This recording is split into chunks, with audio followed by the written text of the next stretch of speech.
We're following breaking news tonight in Northeast D.C. as police investigate a homicide right near Catholic University. Thank you so much for watching D.C. News Now at 9. I'm Susan Tran. Hi, everybody. I'm Chris Flanagan. Now, D.C. police say a man was shot on Michigan Avenue Northeast. That is just blocks from Catholic University's campus. Police say the victim is not conscious and not breathing, and so far, no arrests have been made. Right now, the university is sheltering in place because of an active threat. University posting on X, those on main campus of Catholic University are asked to shelter in place due to an active threat. This is not a drill. Now, we do have a crew heading there right now. We'll pass along any new information and check in with them as soon as they arrive. Developing tonight out of Montgomery County, Maryland. Here's some video from earlier tonight where storms brought down some trees and branches right near Damascus.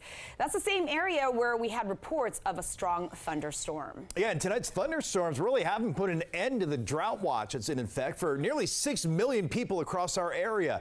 It is one step away from a drought warning. Now, people are encouraged but not required to conserve water.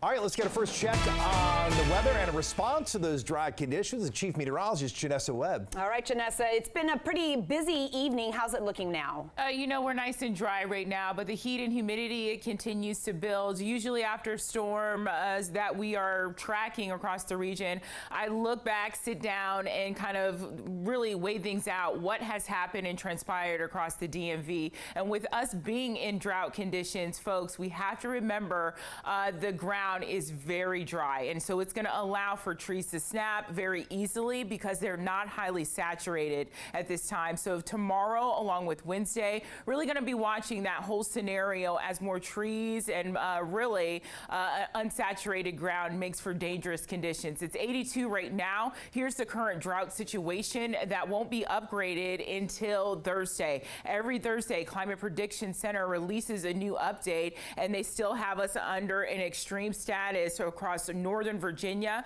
parts of Winchester extending west of I-81. And remember, 55 counties in parts of West Virginia are under a state of emergency due to this drought. Here's the deficit situation where Hagerstown, you're near 5 inches you need to get out of that. In D.C., we're up to about 6 inches for us to kind of break even at this point. I have hot, humid conditions that are going to continue to build for the rest of the week. That's going to make this even worse. I have more on this forecast. It's coming up.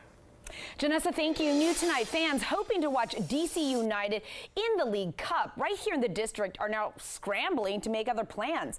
The soccer club's match set for Wednesday night at Audi Field was at the last moment moved to Pennsylvania because of poor field conditions. DC News Now's Max Marcilla live for us outside of the stadium. And Max, this field has had issues before, so tell us what you've learned.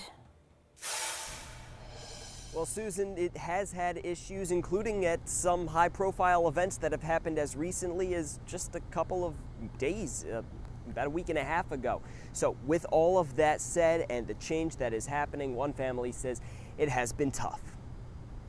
Had to go into instant pivot mode. Julie Resler and her daughter London were planning for a trip to Audi Field on Wednesday night, but the match moved and those plans changed. I was sad, really bad, because it was like a really big thing for me because I've never been to like a game that wasn't like I was playing in. Excitement ended for the budding soccer star. I've been playing since I was like 4 years old. Julie pulled out all the stops for London's 10th birthday, which is Saturday, organizing an outing for about a dozen of her Maryland club teammates to watch the pros play.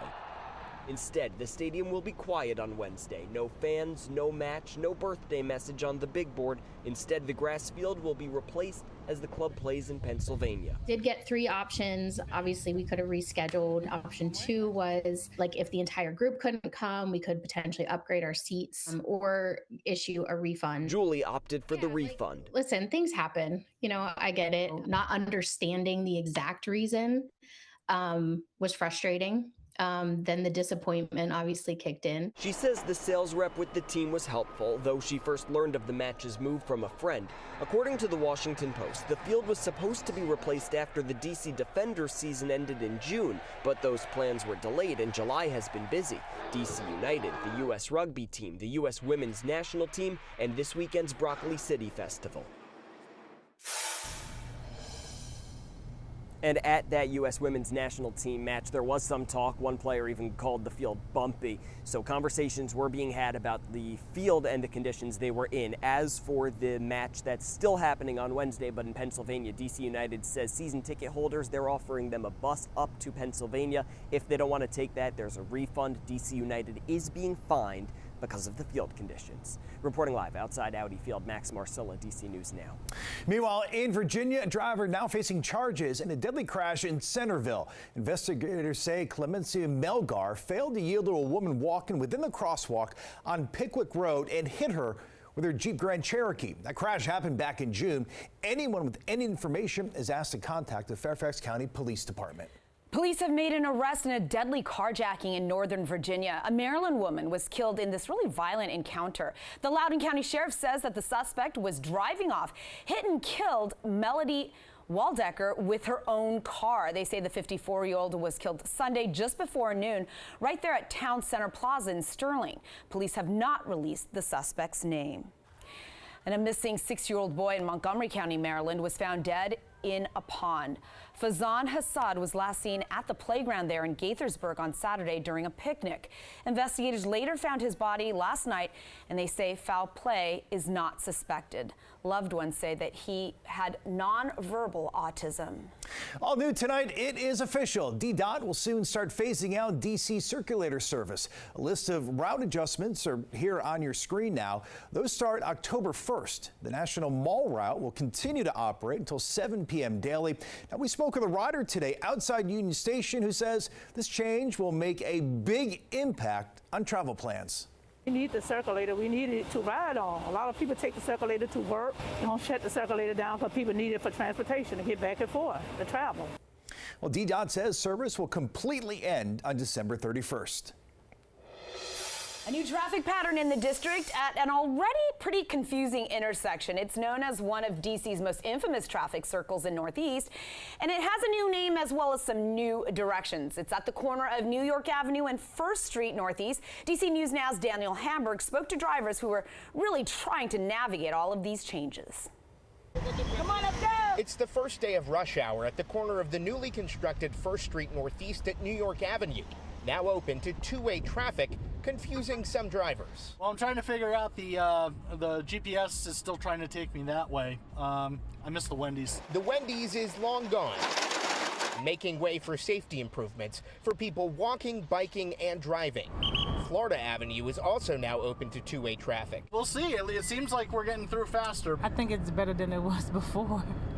I like it better because the old way used to go all the way through before, but they put the circles out. DDOT says the change is necessary to begin Phase 4 construction of the project, focusing on the construction of 3 new park areas. It's different that you can now come all the way up and go straight across New York Avenue, which is questionable. Some are still skeptical and a bit lost trying to figure out how to cross the street. Until people know what's happening or how it's going to be rough. That's the biggest part because it is a big change from what it used to be. So as people get used to this new pattern, these folks will be out here helping make sure rush hour moves smoothly. Reporting for DC News Now, I'm Daniel Hamburg. Oh, it looks confusing indeed.